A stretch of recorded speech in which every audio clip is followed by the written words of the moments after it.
नमस्कार। कहानी संसार में लीजिए सुनिए। मुद्रा राक्षस की लिखी कहानी मुठभेड़। वाचन स्वर मेरा यानी अनुराग चौधरी का है। कितनी लंबी और तीखी मार होती है, फिर वह चाहे मौसम की हो या सिपाही की। चौंक कर उड़ी फड़फड़ाती हुई चील की तरह रज्जन की तकलीफ भरी हुई एक सदा सी सुन पड़ी। ओ माँ! नत्थू के हाथ कमर में बंधे कपड़े के छोर से बनाई छोटी सी पोटली पर इस कदर ढीले पड़ गए कि पोटली उसके बदन का हिस्सा जैसी तड़कती हुई तकलीफ भरी वह चीख ज्यादा लंबी नहीं थी, लेकिन नत्थू की पसलियों के अंदर बहुत दूर तक और देर तक लकीर सी खींचती चली गई। कितनी लंबी और तीखी मार होती है, फिर चाहे वह मौसम की हो या सिपाही की। जून की इस बहुत तीखी और बहुत ज्यादा चढ़े बुखार की तरह बेआवाज धूप में नत्थू जहां ठिठक गया था, वहां से सिर्फ कुछ कदम आगे ही उसके मकान की पिछली दीवार थी। कच्ची मिट्टी से खड़ी की गई उस दीवार पर सफेद सीपियां और घोंघे इस तरह उभर आए थे, गोया वे वहां जड़ दिए गए हों। उस सफेद पच्चीकारी के बीच पानी की धार से कटी मिट्टी की सकरी खड़ी धारियां जाहिर कर रही थीं कि मौसम की अगली मार पड़ते ही दीवार गल कर गिर जाएगी। शायद इस दीवार के गिरने पर वैसी ही दहलाने और भद्दी आवाज हो जैसी इस बार रज्जन की सुनाई दी थी। नत्थू ठहर गया था। हो सकता है वह अगली चीख का इंतजार कर रहा हो या फिर पहली ही चीख के अपने अंतर में डूबने का समय लेना चाहता हो। रज्जन की आवाज दोबारा नहीं आई। मौसम की मार से छिली हुई दीवार की तरह ही शायद बारिश या डंडे के सिर्फ एक और आघात से वह भी गिरा हो, तालाब की मिट्टी से बनी काली भूरी दीवार सा। इतने समय में पोटली उसने दोबारा सावधानी से पकड़ ली थी। पोटली में काफ़ी तादाद में तोड़ी अरहर की फलियां थीं। इन्हें छिलके सहित उबाल लेने के बाद थोड़े से नमक की मदद से खासे स्वादिष्ट भोजन के रूप में काम में लाया जा सकता था। खाने के मामले में उसके लिए यह मौसम लगभग समृद्धि काल होता था।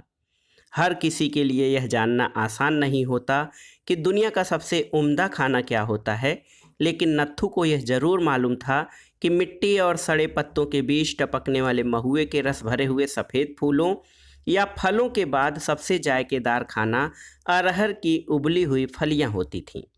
अरहर एक ऐसी बदतमीज फसल है जो बिना किसी खाद या पानी के, बगैर किसी सही देखरेख के खेत में बेतरतीबी से खड़ी रहती है और इतने लंबे अरसे तक खड़ी रहती है कि लगता है वह वहाँ हमेशा ऐसी ही बनी रहेगी। खेत की हिफाजत करने वाला ही नहीं, उसे चर जाने वाला जानवर भी अक्सर उसकी तरफ से उदासीन हो जाता था। ऐसे में झुलसाकार सुखाए आदमियों की खड़बड़ाती बेजान भीड़ की तरह खड़े उस खेत से 2 पाव फलियां तोड़ लेना मामूली बात थी। रज्जन लाल की उस कातर चीख के बाद सब खामोश तोड़ लेना मामूली बात थी। परिंदे की आवाज़ आती रही, जिसके बारे में नत्थू ने ही नहीं, गांव के हर आदमी ने एक ही बीभत्स और जुगुप्साजनक कहानी सुनी सी। सच तो ये है कि बहुत स्वादिष्ट महुए एकत्र करते हुए अक्सर वह परिंदा बोलता जरूर था और उसे वही कहानी याद भी आती थी। कहते हैं कभी एक बूढ़ी औरत ने घर के बाहर धूप में महुए फैलाए और लकड़ी बीनने जाते वक्त अपने एकमात्र पोते से कह गई कि वह महुओं की हिफाजत करे। धूप से सूख कर महुए बहुत कम हो गए। बुढ़िया ने वापस लौटकर समझा कि बच्चा चोरी से महुए खा गया। बुढ़िया ने बच्चे को सिल के पत्थर से मारा। बच्चा मर गया। लोगों ने बुढ़िया को बताया कि महुए चोरी नहीं गए थे, सूख कर कम हो गए थे। इसके बाद बुढ़िया एक चिड़िया बन गई और हर दोपहर आवाज लगाने लगी, उठो पुत्तू, पुर पुर पुर। रज्जन को वो लोग सुबह कोई 8 बजे ले गए थे। उनमें से एक छोटा थानेदार था, बाकी सिपाही थे। रज्जन से उन्हें क्या जानना था, यह शायद ही किसी को मालूम रहा हो। रज्जन को जिस वक्त पुलिस ले चली उसके पीछे बच्चों की खासी भीड़ थी, लेकिन मर्द या औरत कोई नहीं था। बच्चे शायद वहाँ बहुत देर तक रहे हों। गांव के बाहर प्रधान के खेतों से कट कर आने वाले अनाज के इकट्ठा करने की जगह और छोटे से एक कमरे के स्कूल के पीछे से होकर रास्ता कुछ बेढंगी कब्रों के बीच से गुजरता हुआ एक टीले जैसी जगह की तरह निकला जाता था। इस टीले पर पलाश की धूल से अटी झाड़ियां और मकड़ी के जाले फूल उगाने वाली लंबी सूखी घास थी। बच्चों और रज्जन को उधर जाते देखने वालों में नत्थू भी था। जाने कैसे उसे लगा था कि उसे वहां उस वक्त दिखाई नहीं देना चाहिए। शायद उसी उपरिभाषीय आशंका के कारण उसने सोचा था कि फलियां तोड़ने में ज़्यादा वक्त लगाना चाहिए और फिर जहां तक बने सीधे रास्ते घर नहीं लौटना चाहिए। लंबा रास्ता तय करके गांव के करीब आते आते उसने ये आवाज़ सुनी, बहुत दूर से और बहुत ज़्यादा तकलीफ में छटपटाती आवाज़। वह रज्जन की आवाज़ थी, कुछ ऐसी जैसी कीचड़ के बीच नोकदार लकड़ी की छेद दी गई मछली हो। रज्जन की उस चीख के साथ ही बबूल के झीने बेडौल दरख्तों के बीच से कहीं से उस परिंदे की आवाज़ आने लगी, उठो पुत्तू, पूर पूर पूर। जैसे वह कह रहा हो, बेटा उठ जाओ, महुआ कम नहीं हुआ है, पूरा है। यह चिड़िया बोलना शुरू करती है तो बोलती ही जाती है, तीखी दर्द भरी आवाज़ में, अक्सर घंटों, उठो पुत्तू, पुर पुर पुर। रज्जन की आवाज़ के साथ बच्चों का वह हुजूम भागता हुआ स्कूल नाम के उस अधगिरे साहिबान के पास आ गया। शायद उन्हें पुलिस वालों ने धमकाकर भगा दिया था। बच्चों के उस हुजूम में ही रज्जन का बेटा भी था। स्कूल के पास ठहरकर बच्चों ने उसकी तरफ देखा। उसकी निगाहों में न कोई कुतूहल था न करुणा। उसे देखकर वे अपनी अपनी व्यस्तता का साधन खोजने लगे। रज्जन का बेटा अभी तक सामान्य दिख रहा था, पर वह यकाएक कमज़ोर और बीमार दिखने लगा। उसका सांवला चेहरा ऐसा हो आया जैसे उस पर राख की एक परत आ जमी हो। वह धीरे से सूखे हुए गोबर के एक ढेर पर बैठ गया। बच्चों को अपनी व्यस्तता खोजने में ज़्यादा देर नहीं लगी। एक बहुत ऊंचे बीमार आम के पेड़ की सबसे ऊंची डाल पर लटके हुए सूखे से कच्चे आम को तोड़ने के लिए वे मिट्टी और पत्थर के ढेले उछालने लगे। वह आम शायद बहुत दिनों से वहीं था, या फिर एक गिर जाने पर दूसरा प्रकट हो जाता था। बच्चे लंबे अरसे से उस पर ढेले चला रहे थे। किसी को पता नहीं वह आम कभी गिरा भी था या नहीं। हाँ, बच्चों की इस कोशिश पर उस स्कूल के ऊपर रखी गई टिन की चादरें गिरते हुए ढेलों की वजह से खासा शोर करती थीं। काफ़ी पत्थर गिर चुकने के बाद अंदर से स्कूल के एकमात्र अध्यापक किशन बाबू की आवाज़ें सुनाई देती थीं, ठहर जाओ सालों। इस ललकार के बाद बच्चे ईंट फेंकना बंद करके किसी और काम में लग जाते थे। आम के उस दरख्त पर फेंके गए 2-3 ढेलों के बाद ही इस बार अध्यापक किशन बाबू की आवाज़ नहीं, आकृति बाहर आ गई। यह काफ़ी अनहोनी घटना थी। बच्चे सहम कर खड़े हो गए। भाग जाओ, किशन बाबू भरी आवाज़ में बोले। बच्चे भाग गए। किशन बाबू स्कूल के अंदर नहीं गए। गर्द और धूप से पीलिया के रोगी जैसे दिखते क्षितिज पर आंखें गड़ाकर उस तरफ देखने लगे जिधर से रज्जन की चीखने की आवाज़ें आ रही थीं। अब वे चीखने की आवाज़ें नहीं, कुछ ऐसी ध्वनियाँ थीं जैसे वे गले से नहीं, सीधे फेफड़े से उबलकर बाहर आ रही हों।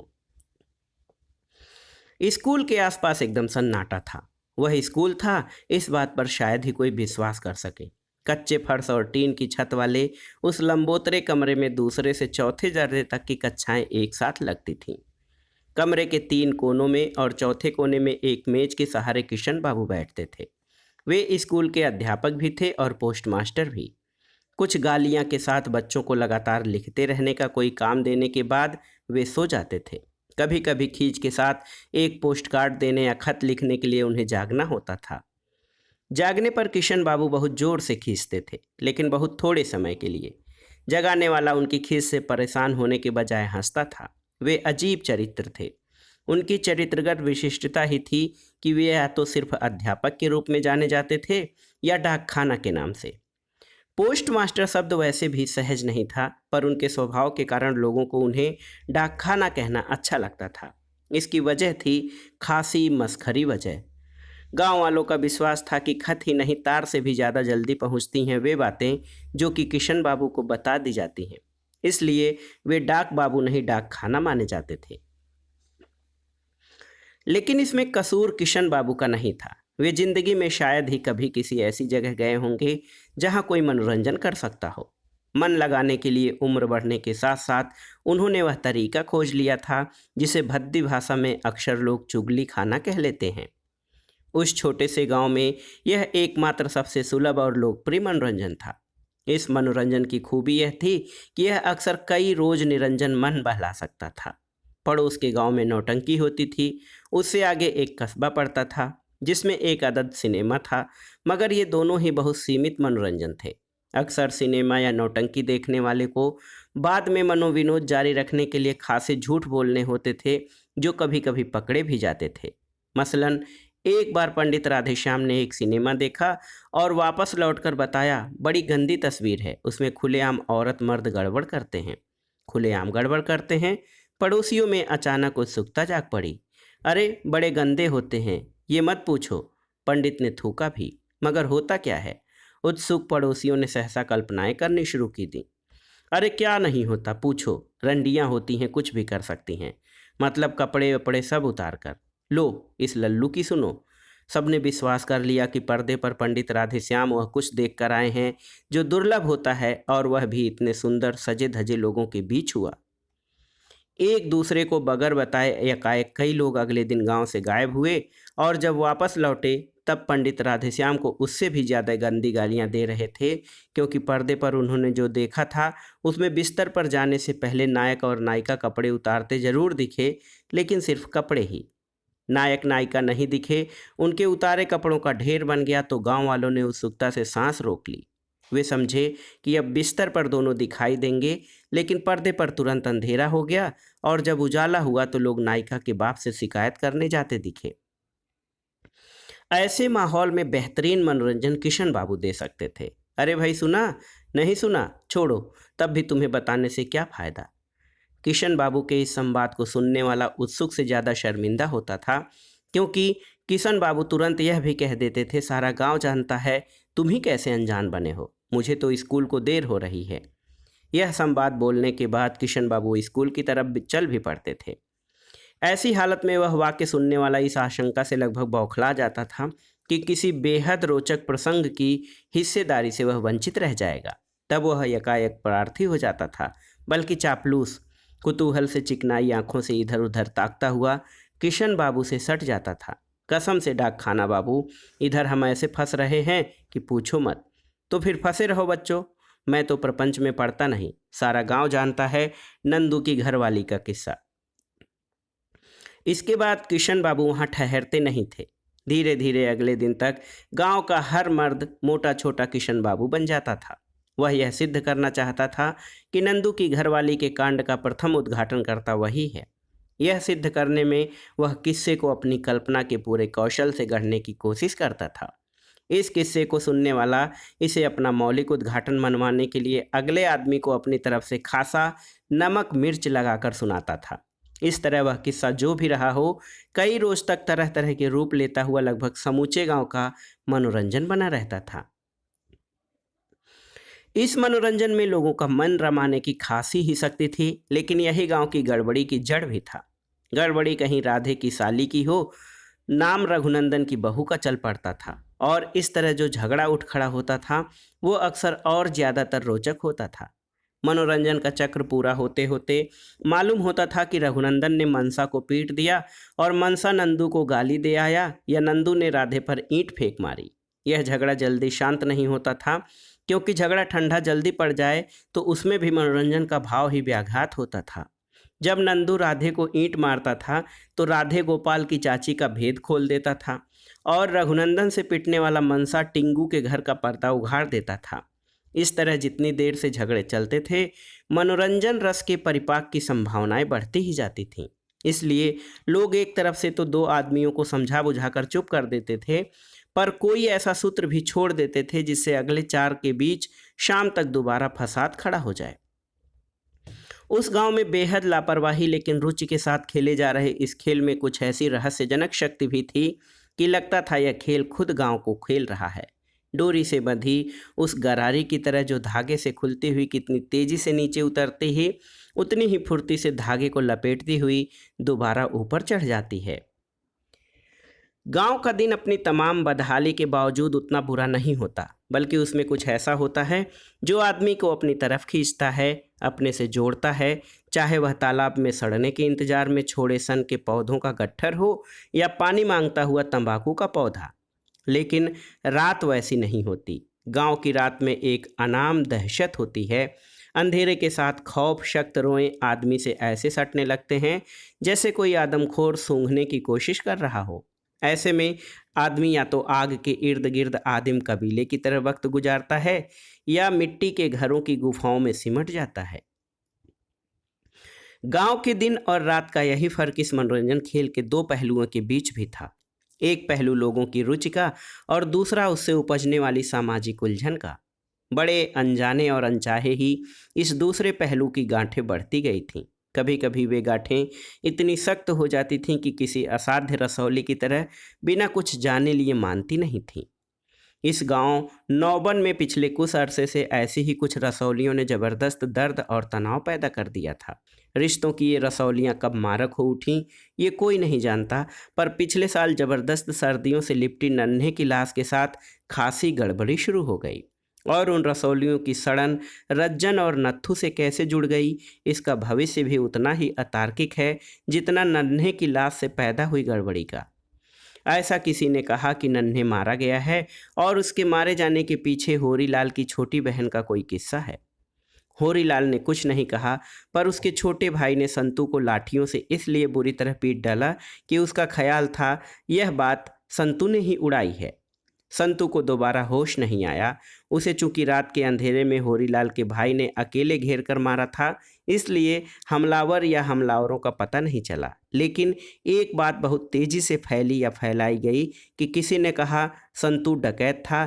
चूंकि वह डकैत था इसलिए मदन लाल के गिरोह वाले उसकी मौत का बदला लेंगे। मुमकिन है कि यह बात किशन बाबू ने ही फैला दी हो, लेकिन इससे और ज़्यादा मामला उलझ गया कि मदन लाल बरसाती का दुश्मन था। जरूर मदन लाल अपने गिरोह के साथ लाला बरसाती राम पर चढ़ाई करेगा। इतना कुछ घट जाने के बाद नत्थू और रज्जन की भूमिका शुरू हुई। सारे घटनाक्रम से वे कुछ इस सहजता से जुड़ गए जैसे वे हमेशा से उस सब का हिस्सा बनने का हक पाकर आए हों। वे जुड़े हुए न दिखते तो जरूर अनहोनी बात होती। नत्थू और रज्जन नौबन के खास चरित्र थे। उनकी उस विशेषता को लगभग हर कोई जानता था, लेकिन वह जानकारी भी उसी मनोरंजन का हिस्सा थी जिसमें स्त्री पुरुष संबंध थे। वे दोनों ही मुखबिर थे, दोनों सगे भाई थे, लेकिन आपस में उनकी गहरी दुश्मनी थी। रज्जन डकैतों का मुखबिर था और नत्थू पुलिस का। ऐसा लोगों का ख्याल था, मगर नत्थू कुछ ज़्यादा चालाक था। वह डकैतों के लिए भी मुखबिरी करता था। डकैतों के कहीं मौजूद होने की सूचना पुलिस को देने के बाद वह उतनी ही फुर्ती से डकैतों को यह खबर भी पहुंचा देता था कि पुलिस को उनके बारे में खबर हो गई है। चूँकि अक्सर दोनों ही बातें सच होती थीं, इसलिए नत्थू इस काम में कहीं ज़्यादा सफल था। शुरू में यह काम बहुत डराता था, खास तौर से नत्थू को। रज्जन भी शुरू में डरा था। वह जानता था कि जिस दुनिया में वह रह रहा है वहाँ का बेहतरीन मनोरंजन कानाफूसी खतरनाक हद तक भेद खोलने वाला यंत्र था। बहुत जल्दी ही हर किसी को मालूम हो जाता था कि नौबन में कोई अकेला व्यक्ति चुपचाप कहाँ क्या कर आया। पहली बार मीरपुर की शादी में आए सोने के जेवरात की खबर रज्जन ने जब मदन लाल को पहुंचाई तो वापस लौटते समय डरा, लेकिन जल्दी ही उसे मालूम हो गया कि चूंकि वह डकैत मदन लाल से संबंधित माना जा रहा है, इसलिए लोग उससे भी लगभग वैसा ही खौफ खाने लगे हैं जैसा डर वे खुद मदन लाल से महसूस करते थे। नत्थू ने पुलिस की मुखबिरी कुछ हद तक रज्जन से चिढ़ के कारण की थी। एक दिन वह एक जंगली लटार से वे काली मोटी फलियां तोड़कर लौट रहा था जिनके ऊपर चिपके रोए बहुत खुजली पैदा करते थे। वह खुजली पैदा करने वाले उन तंतुओं को महज एक शरारत के लिए ला रहा था। तभी उसने रज्जन को एक बिल्कुल नए रूप में देखा। वह खाशी शराब पिए हुए था और गुड़ में चने की दाल मिलाकर बनाई गई मिठाई का भारी सा टुकड़ा अंगोछे में बांधे था, जिसका एक सिरा सायास विज्ञापन की तरह बाहर झांक रहा था। रज्जन की उस दिन पहली अच्छी आमदनी हुई थी। हालांकि यह आमदनी आसान नहीं थी, फिर भी वह बहुत खुश था। उसके सिर्फ 3 दिन पहले यह सिलसिला शुरू हुआ था। रज्जन एक दोस्त की बारात से लौट रहा था। उसने कुर्ते के ऊपर पहनने वाली सदरी राधे से मांग ली थी और कुर्ते धोती को भरसक धो लिया था। उसने जूते में घोड़े जैसी नाल जुड़ी हुई थी, जिसकी वजह से चलते वक्त बड़ी शानदार आवाज़ होती थी। सिर पर टोपी लगाने के बाद उसने एक लाठी भी ले ली थी। इस तरह चलते हुए वह अपने को खासा महत्वपूर्ण व्यक्ति समझने लगा था। नौबत लौटते वक्त रात हो गई थी। सड़क के दोनों तरफ खड़े काले दरख्तों के बीच से छन कर चांदनी के छोटे बड़े धब्बे सड़क पर दूर तक छितराए हुए थे। उस सूनी सड़क पर चांदनी के वे धब्बे कुचलते हुए आगे बढ़ने पर जूतों से जो आवाज़ होती थी, उसकी ताल पर वह गाना भी गाने लगा था। उसकी आत्मविभोर मन स्थिति बहुत ही बेदर्दी से टूटी। बहुत बदतमीजी से उसे ललकारते हुए अपने चेहरे लपेटे जिन एक दर्जन लोगों ने उसे अचानक घेर लिया था, उन्होंने न सिर्फ उसे गालियां ही दी, बल्कि उनमें से एक उसकी कमर के पास लाठी भी दे मारी। उस हमले में चोट से ज़्यादा अपमान के कारण वह रो पड़ा। उसे घेरने वाले लोग डकैत थे। अपनी हैसियत बताने के बाद उन्होंने उसे और पीटा, और जब अपनी कारगुजारी से संतुष्ट हो गए तो उन्होंने उससे कहा कि उसके पास जो कुछ भी हो चुपचाप हवाले कर दे। हवाले करने लायक रज्जन के पास सिर्फ 1.5 रुपये थे, कुछ मिठाई भी थी। इतनी लूट से डकैत बहुत ज़्यादा चिढ़ गए और उन्होंने उसे फिर पीटा, बल्कि उनमें से एक चिल्लाया, मार कर फेंक दो साले को। रज्जन रोता हुआ बोला, मुझे मारकर क्या मिलेगा दादा? अबे तो फिर किसको मारकर मिलेगा हैं? इसी संवाद से रज्जन के लिए एक नया रास्ता खुल गया। उसने मुन्ना साहू का पता दे दिया और यह भी बता दिया कि पैसे उधार लेने के लिए लोग जो जेवर गिरवी रखते थे, उन्हें वह भूसे वाली कोठरी में रखता था। साले, अगर वहाँ कुछ न मिला तो काट कर फेंक देंगे। उन्होंने जाते जाते उसे धमकी दी और थोड़ा सा और पीटा। निश्चय ही डाकुओं को मुन्ना साहू के यहाँ खासा माल मिला होगा, क्योंकि थोड़े ही अरसे बाद उन्हीं में से 2 ने जाने कैसे उसे फिर खोज लिया था। रज्जन डर कर दोबारा पीटने के लिए साहस जुटा रहा था कि उन्होंने अपना प्रस्ताव रखा। सही सूचना देने और उस सूचना से लाभ होने पर 20 रुपये मिलते थे, और देशी शराब के साथ उम्दा खाना। और यह सारी अय्यासी, नए रोजगार की सारी बारीकियां नौबन के हर आदमी को मालूम हो गई थीं। इन्हीं से खींचकर एक दिन नत्थू ने यह सब कुछ पुलिस को बता देने का फैसला कर डाला था। बहाना बनाकर लंबी यात्रा करने के बाद जब नत्थू थाने पहुंचा तो उसे लगा वहां नाहक आ गया था। पुलिस के पास जाने की बात सोचना उसके लिए आसान था, पर उससे सामना करते वक्त वह सचमुच घबरा गया। उसे लगा रज्जन वह खुद था और अपने आप को यहाँ सौंपने आया था। थाने का छोटा दरोगा उसे सामने ही खड़ा मिल गया था। वह खाना खाकर उठा था और दांत खोदने के बाद पेड़ के नीचे चारपाई पर थोड़ी सो लेने की तैयारी में था। उसके सामने पड़ते ही नत्थू की शक्ल किसी अपराधी जैसी हो गई और उसका गला बिल्कुल खुश्क हो गया। कौन है बे? यहाँ क्या कर रहा है? दरोगा ने दांत से निकली साग की पत्ती जोर से थूकी। हुजूर, आपकी खिदमत में आया था, नत्थू ने किसी तरह कहा। दरोगा ने उसे तीखी निगाहों से घूरा, फिर चिल्लाकर मिट्टी पर पानी छिड़कते सिपाही से बोला, अबे इसे देख लो, उधर ले जाकर, खासी हरामी चीज लग रहा है। सिपाही ने भी उसे उसी तरह घूरा था। थोड़ी देर बारीकी से उसका मुआयना करने के बाद बांह के पिछले हिस्से पर पंजा गड़ाकर वह उसे अंदर की तरफ ले गया था। अंदर पहुंचते ही नत्थू के कुछ कहने से पहले सिपाही ने उसे अपनी तरफ पुतले की तरह घुमाया और छाती के बीचों बीच इस तरह बिना कोई उत्तेजना दिखाए घूंसा मारा, गोया वह किसी बालू के बस्ते पर घूसेबाजी का अभ्यास कर रहा हो। घूसा मारने के साथ एक थप्पड़ भी मारा। नत्थू थोड़ा झुक गया था, पर थप्पड़ पड़ते ही उलटकर दीवार के पास जा गिरा। यह रज्जन था या नत्थू ही नहीं, नौबन के हर छोटे आदमी को मालूम था कि शहजोर से संवाद शुरू होने की भाषा आमतौर पर वही होती थी। इसलिए पहली मार की घबराहट पर उसने जल्दी ही काबू पा लिया। हुजूर, दरोगा साहब, मैं तो बड़ी ज़रूरी खबर देने आया था। इस पर सिपाही कुछ हिचका, लेकिन एक जोरदार ठोकर और मार लेने के बाद ही उसने पूछा, शाला खबर लाया है? क्या खबर लाया है? ऐं? हुजूर, वो डकैत। डकैत? क्या डकैत? हुजूर, डकैत हरीराम कल डाका डालने वाला है। इसकी सुनो। सिपाही जैसे दीवारों से ही बोला, तेरे पास साले है ही क्या कि हरीराम तुझे लूटेगा? मक्कारी करता है साला, किसी बेगुनाह को फंसाना चाहता है तेरी तो। यह कहकर सिपाही ने उसे थोड़ा और पीटा। मगर मेरी बात तो सुन लीजिए हुजूर, बाद में फांसी पर चढ़ा दीजिएगा। हरीराम कुंदन को लूटने आएगा, नत्थू ने किसी तरह कहा। यह सूचना भी उसे खुद रज्जन की हरकतों से मिल गई थी। सिपाही ने इस बार पीटा नहीं, सिर्फ कुछ फोहश सी गालियां दी और धक्का देकर दरोगा के पास ले आया। अब क्या तकलीफ हो गई जी? दरोगा खींच गया। ये हरामी कहता है कि हरीराम कल रात कुंदन के घर पर डकैती डालेगा। मारो साले को और बंद कर दो, दरोगा ने हुक्म दिया। नत्थू सचमुच ही थोड़ा और पिटा और हवालात में बंद कर दिया गया। लेकिन दूसरी रात डकैती पड़ गई। डकैती बहुत बुरी तरह पड़ी। उस रात कुंदन का साला भी आया हुआ था। वह खामपुर के थाने में मुंशी था। उसने डकैतों से थोड़ी सी पुलिस की सेखी मारने की कोशिश कर दी, बल्कि हरीराम के एक साथी को पकड़कर पटक भी दिया।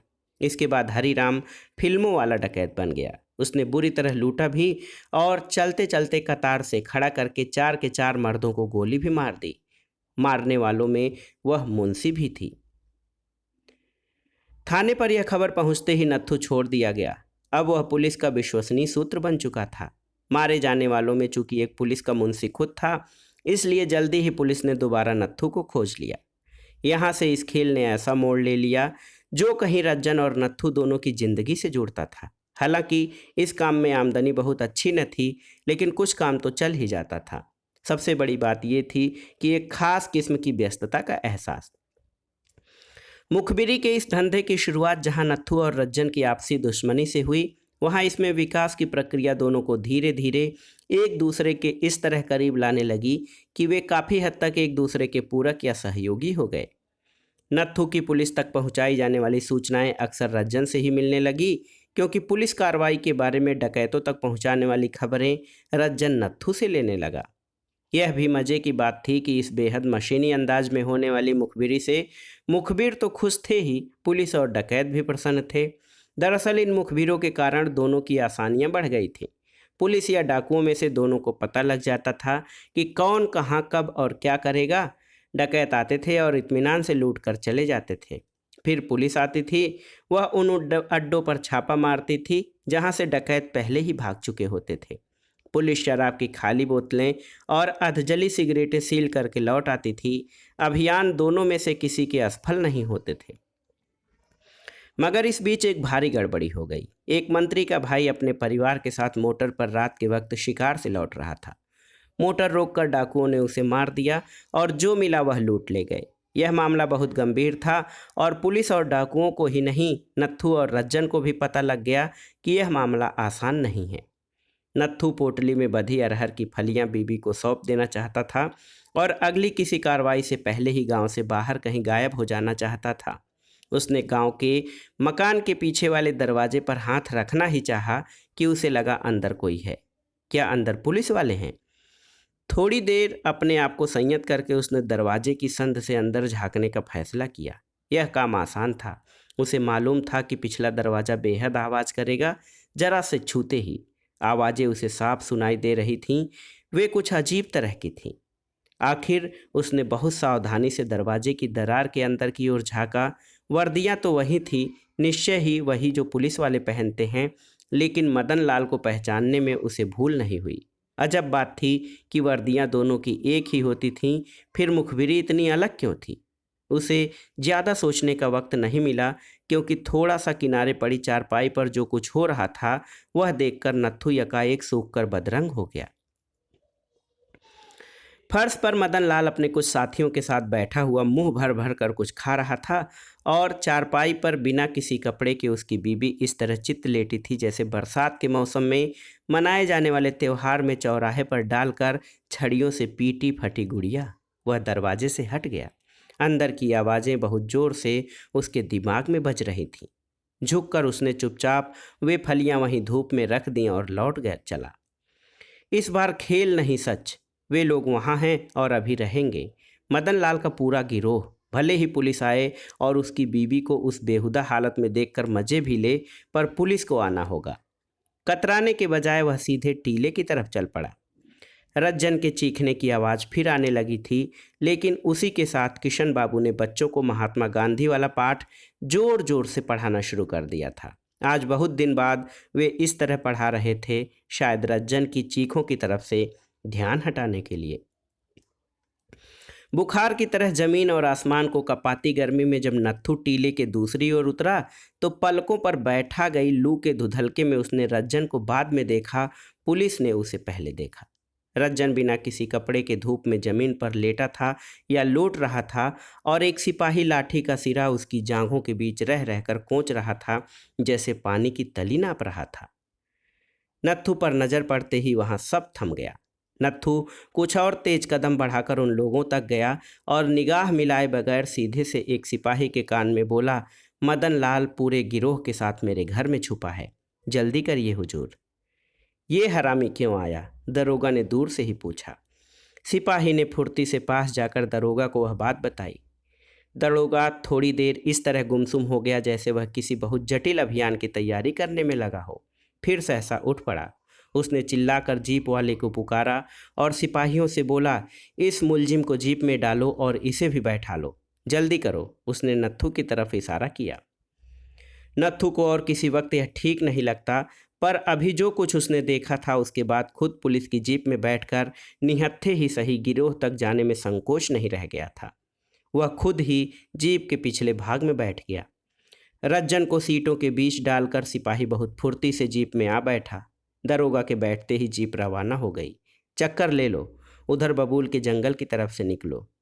जीप गांव के पीछे की ओर गई जरूर, लेकिन नौबन की तरफ मुड़ी नहीं, बल्कि थोड़ी ही दूर निकल गई।